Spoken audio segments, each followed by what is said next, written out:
Assalamualaikum warahmatullahi wabarakatuh. Perkenalkan, nama saya Aurelia Vidya Salya dari kelas 11 Perhotelan 4 nomor absen 8. Di sini saya akan menjelaskan materi dari bab 1 Pancasila, unit 2 penerapan Pancasila dalam kehidupan bernegara, dan bab 2 Undang-Undang Dasar Negara Republik Indonesia tahun 1945, unit 2 hubungan antar regulasi. Selamat menonton.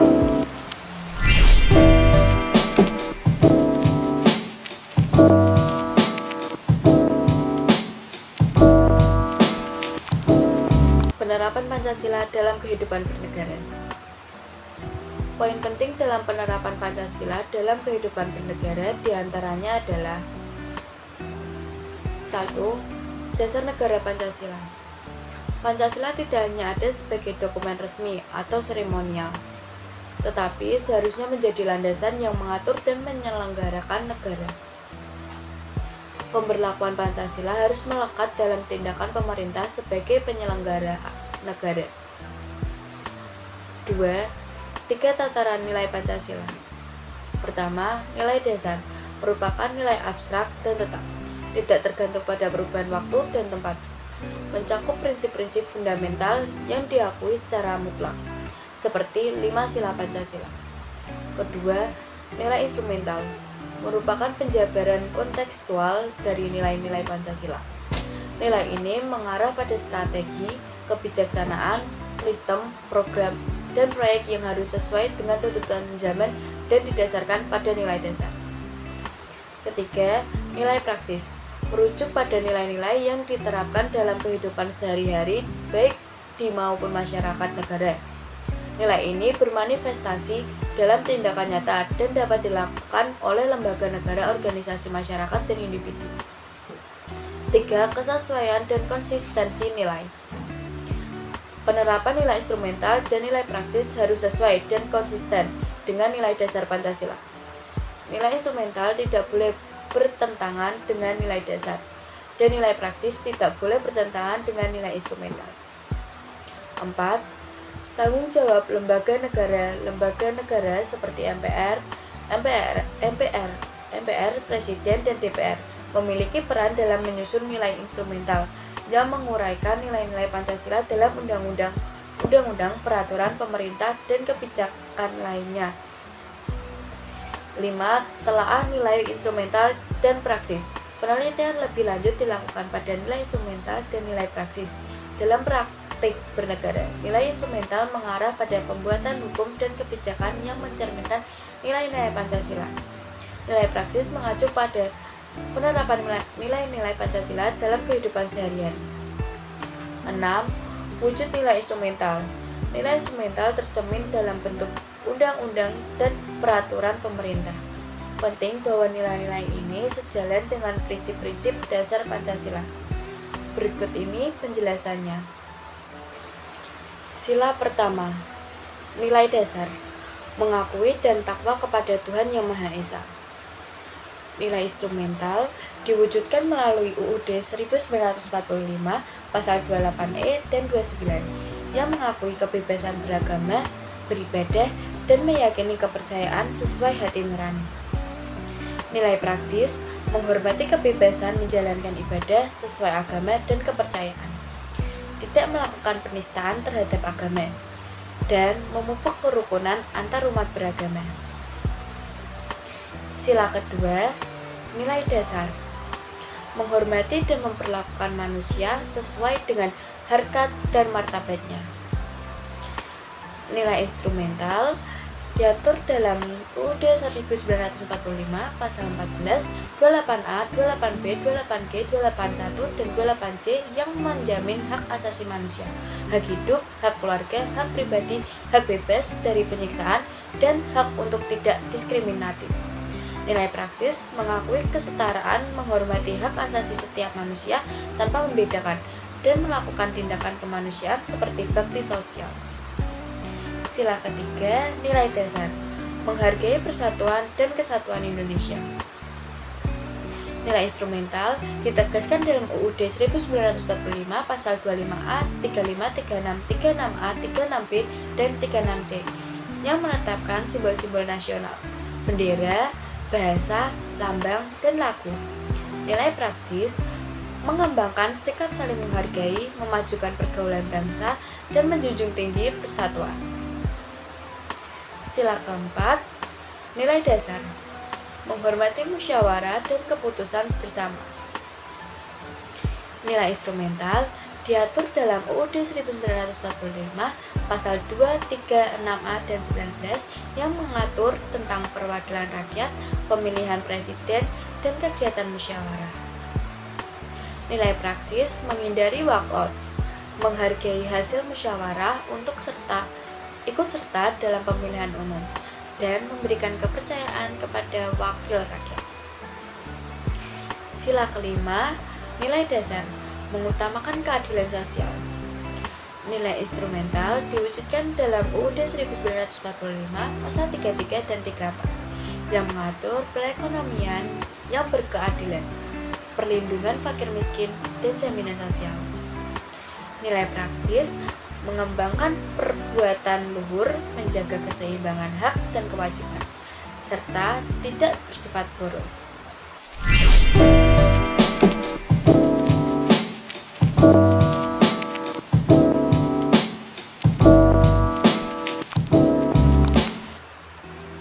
Hierarki dan hubungan antar regulasi.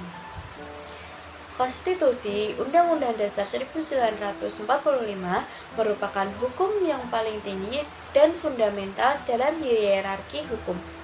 Aturan-aturan di bawahnya tidak boleh bertentangan dengan UUD 1945. Berdasarkan Undang-Undang Nomor 12 Tahun 2011 tentang pembentukan peraturan perundang-undangan, terdapat hierarki dan jenis-jenis peraturan perundang-undangan yang diakui.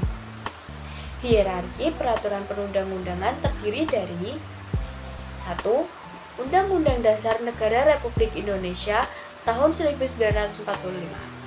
Kedua, ketetapan Majelis Permusyawaratan Rakyat. Ketiga, undang-undang atau peraturan pemerintah pengganti undang-undang. Keempat, peraturan pemerintah. Kelima, peraturan presiden. Keenam, peraturan daerah provinsi. Dan ketujuh, peraturan daerah kabupaten kota.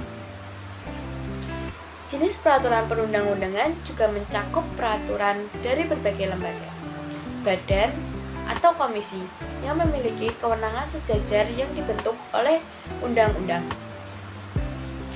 Pengujiannya dilakukan oleh Mahkamah Konstitusi jika undang-undang diduga bertentangan dengan UUD 1945.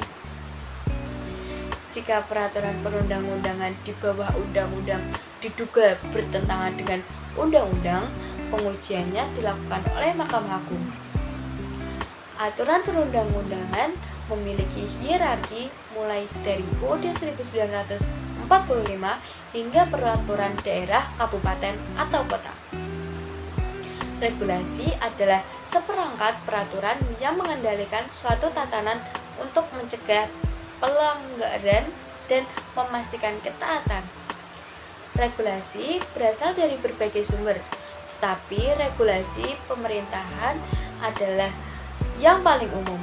Hierarki regulasi tidak hanya menunjukkan tingkatnya, tetapi juga hubungan antar regulasi yang tidak boleh bertentangan atau tumpang tindih. Regulasi undang-undang harus harmonis dan memiliki korelasi yang positif antar peraturan. Contoh kasus penerapan hierarki dan hubungan antar regulasi adalah implementasi otonomi daerah yang diatur oleh Undang-Undang Nomor 12 Tahun 2011 tentang pemerintahan daerah, Undang-Undang Nomor 12 Tahun 2011 tentang pemerintahan daerah memberikan kewenangan kepada pemerintah daerah untuk mengatur dan mengembangkan potensi daerah, tetapi tetap dalam batas kewenangan yang telah ditentukan. Kewenangan daerah. Kewenangan daerah mencakup berbagai bidang pemerintahan, kecuali dalam politik luar negeri, pertahanan keamanan, peradilan, agama, moneter, fiskal, serta bidang lain yang dikecualikan. Bidang lain yang termasuk dalam kewenangan daerah meliputi kebijakan tentang perencanaan nasional, pengendalian pembangunan nasional secara makro, dana perimbangan keuangan, administrasi negara, lembaga perekonomian negara, pembinaan sumber daya manusia, pemanfaatan sumber daya alam, dan teknologi tinggi strategis, konservasi, dan standarisasi nasional. Kewenangan yang diserahkan harus disertai dengan pembiayaan, sarana, dan prasarana, serta sumber daya manusia sesuai dengan kewenangan yang diserahkan. Kewenangan provinsi sebagai daerah otonom mencakup bidang pemerintahan yang lintas kabupaten atau kota, serta bidang pemerintahan tertentu lainnya. Kewenangan provinsi juga mencakup kewenangan yang tidak atau belum dapat dilaksanakan oleh daerah, kabupaten, dan kota. Kewenangan provinsi sebagai wilayah administrasi mencakup kewenangan yang dilimpahkan kepada gubernur selaku wakil pemerintah.